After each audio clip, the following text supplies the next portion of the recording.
Well, I'm told we've dodged a bullet. Or have we? You don't need me to tell you that racism and sexism, they're back in fashion. White men are now the great source of evil in the world, and you can have a go at them all you like and still think you're being good, not racist or sexist. Whites generally, in fact, are deemed to be so racist. Their unconscious racism is enough to give tumours to poor black children. Or so we're told in the latest episode of the medical drama New Amsterdam, streaming on 9 Now. You know, racism is so deeply ingrained in our society that people, myself included, we often don't realize that we're perpetuating it. So, like, when people give me nicknames I don't want because my name is different? Yes, that is a microaggression because of the color of your skin. You walking around with all of this shame and confusion and stress inside your body, I can see that you don't want to feel this right now, but I'm telling you, your body is definitely feeling it, and that is what is making you sick. Yes, white men are the worst. And so you'd assume as well, from the It Stops With Me campaign by the Australian Human Rights Commission. Its videos show racist white men closing lift doors on poor women of colour. And they also show white taxi drivers, I didn't know there were many of them left actually, refusing to pick up men of colour. But now we're told at least that the Human Rights Commission has stopped a $140,000 tender that would have seen us spend taxpayer money to promote the idea that Australia is actually structurally and institutionally racist. It's pulled an ad asking for someone to come along and move the focus of the Racism It Stops With Me campaign beyond interpersonal racism, you know, people being nasty, racist themselves, towards a critical look at forms of structural, systemic and institutional racism, as well as unconscious bias. Joining me is Bella de Brera, Director of the Foundations of Western Civilization Program at the Institute of Public Affairs. Bella, always good to catch up with you. What is wrong with a program to fight our supposed systemic and institutional racism? Well, Andrew, there is so much wrong with this. First of all, it's based on a complete lie. And that lie is that Australia is systematically and irredeemably racist. And this lie is a lie that has been developed in our universities. It began in the 1990s.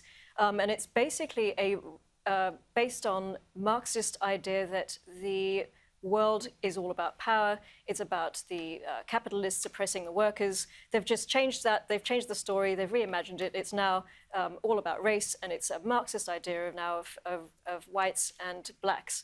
And this is the absolute fiction and lie that the Australian Human Rights Commission was trying to get Australian taxpayers to pay for $140,000 to propagate this myth that we live in a systematically racist country.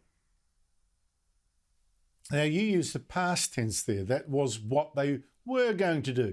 Well, the head of the Human Rights Commission denies she's pulled, and I actually like her, she's a nice person. The head of the Human Rights Commission denies she pulled this ad just because a Liberal Senator, Amanda Stoker, rang her to complain. Good on you, Amanda. It was all her own decision, she says, but she points out she's not actually scrapping this tender. She says she just wants the ad rewritten so that this anti-racism program deals with both this, personal racism business and systemic racism. So have we actually had a win? It's a minor win, and thank God for the common sense that prevailed thanks to Senator Amanda Stoker. But it points to a larger problem, which is that this critical race theory, which I've mentioned has come straight out of our universities, which is taught very commonly in the humanities, is now filtering its way into our institutions. And we have to be very, very careful that it doesn't become the default positions of our universities, of our institutions, which is that that everything about our daily lives is potentially racist, that racism underpins Western societies, and that it is something that whiteness is the dominant sort of power play now, and that white people have to apologize for being white. And not only is it in institutions like the Human Rights Commission, but we've seen in the last few weeks that it's filtering into schools, which is probably the most dangerous and worrying aspect of critical race theory, where it's now shaming shaming people, shaming men, shaming boys, shaming people for being white. It's absolutely disastrous for Australian society. Yes, we saw in a Melbourne state school, what other state but Victoria, where schoolboys in state school, year 11, were told to stand up with the white Christian boys and told they were the oppressors. I mean, absolutely ludicrous stuff. Just before you go, what did you make of that scene I showed from that drama series New Amsterdam, showing a doctor telling a black boy that the poor boy got his tumours, that put him in hospital, that got his tumours from the unconscious racism of society?